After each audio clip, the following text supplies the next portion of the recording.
everybody. Welcome back for another Thursday Thoughts. Tonight's episode, I'm going to talk about some more mental aspects of becoming an elite athlete. And tonight's topic was actually at the request of a very good friend of mine who asked that I talk about this. But at the same time, it actually came up in conversation a few days ago with one of our athletes. And so I thought it was very fortuitous timing to talk about that. And in our very first episode, I used the phrase, free your mind. And, for my athletes, they've heard me say this over and over again, right? But sometimes that free your mind requires you to almost unshackle yourself from the things that are holding yourself back. And sometimes part of that is yourself, right? Tonight I'm going to talk about one of the mental aspects, and that's red light thoughts, and how these red light thoughts can negatively impact our performance and have a huge impact or have a huge influence in our success. And so these red light thoughts, what are they? They're the things that we say to ourselves that can bring ourselves down. For example, I'm not good enough. I don't deserve to be here, right? I didn't earn this position. I'm not as good as the other athletes. Right, and sometimes they're things that we think about other athletes. Look at how good they are. I'm not as good as that person. I'm not as fast as she is, or I'm not as fast as he is. Oh, my techniques, my kata aren't good enough to be here. Right, and when you have these things, we almost always see a significant impact on our performance. In fact, I'm going to relay a couple of incidents where it happened to myself and some of our athletes. A couple years ago, I went to a tournament, and it was my first or my second time back competing in a very long time. And I got a bye in one round, and I saw the opponent that I was going to have in the next round. And when I saw them do their kata, I thought to myself, man, he's fast. And not in a wow, he's really fast in a detached kind of way, but in a, oh boy, I don't know if I can beat that. I don't know if I can beat that today. And sure enough, I went out there and I lost.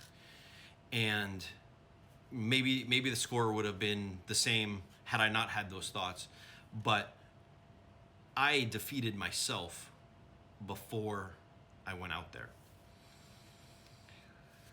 Last year, one of our athletes decided to change weight classes and fight at a heavier weight, more of a natural walking around weight that didn't require him to cut weight so much.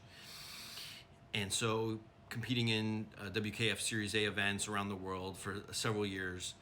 And when I sent him a message, I forget where he was at, Salzburg maybe, last year, and I sent him a message, hey, how'd it go? And his very first response, I knew exactly what had happened. And his response was, I asked about how he was warming up and how he felt during warm-ups and how the match went and everything. And he was talking about how he thought the other athletes were much bigger physically, right? Because they're in a bigger weight class than he's used to fighting in a heavier weight class. And started to describe that a little bit. And that's what he was thinking about when he was warming up. And right there, I knew that his mental state, he had talked himself out of the match by comparing himself to those other athletes and things like that. And then just the other day, I was speaking with one of our athletes, and that's kind of, in addition to my friend's request, that's what kind of prompted this discussion tonight. And this athlete made a comment, I heard so-and-so is going to have, so-and-so is going to be there, or, I don't want to go and embarrass myself, or I'm not good enough. I don't feel like I'm good enough, and I don't want to embarrass the team, or I don't want to, all these things. And I actually had to interrupt the person and stop them and say, you can't focus on that. You gotta focus on the things that you control. You can't control who's going to be there. You can't control what their performance is going to be.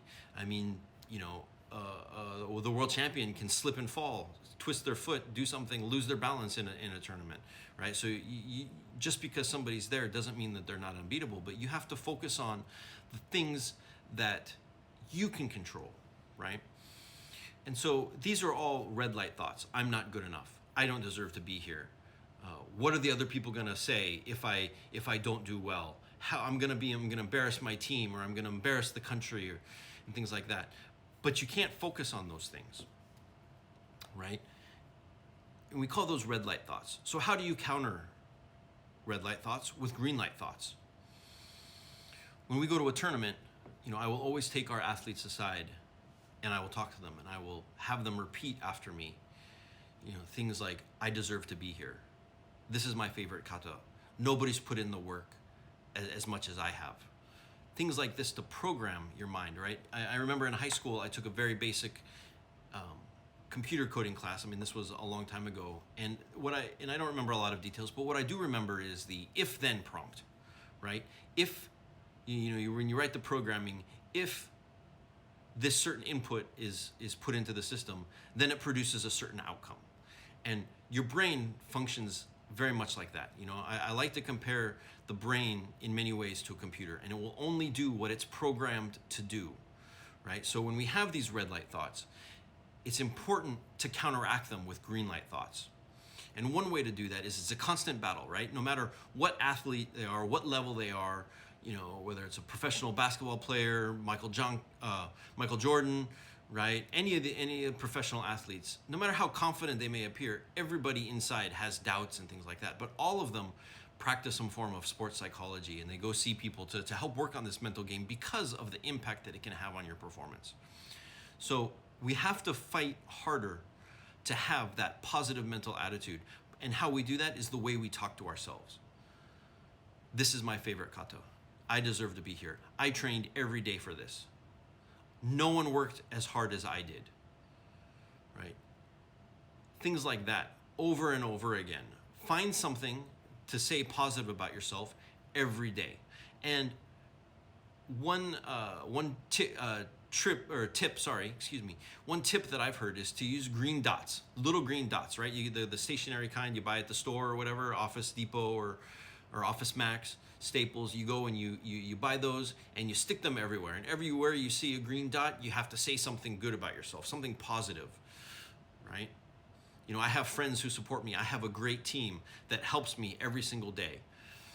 And you have to do that on a daily basis to overcome those negative thoughts that want to creep in, right? Program your mind for success. Okay? So, in conclusion, right, red light thoughts, bad, right? They are the things that stop you, that hinder your performance, that have a negative impact on your performance. And I've seen it over and over again. Another example, one of our athletes goes to a tournament, and I wasn't able to go that day. And I got a video of it afterwards. And as I'm watching this video, this tournament was something that this athlete should have won, hands down, should have been first place, gold medal, no question. And as I watched this video, I knew something was horribly wrong just by the opening part of the kata. And when I spoke to the athlete later, they said, well, I saw what those other people were doing, and my kata wasn't like that, and so I wanted to make my kata seem more like that, or some things like that. And it was all about what the other people were doing, right? And that's not, you can't control that, right? So that narrative got stuck in the athlete's mind, and it had an immediate negative impact on their performance. So red light thoughts, right? You got to crush those red light thoughts with green light thoughts. I deserve to be here. I train hard. This is my favorite kata. No one trains as hard as me. I'm in the dojo every single day, right? I'm training every single day. Okay. So, like I said in episode 1, free your mind. Now, go get to work, and we'll see you out there.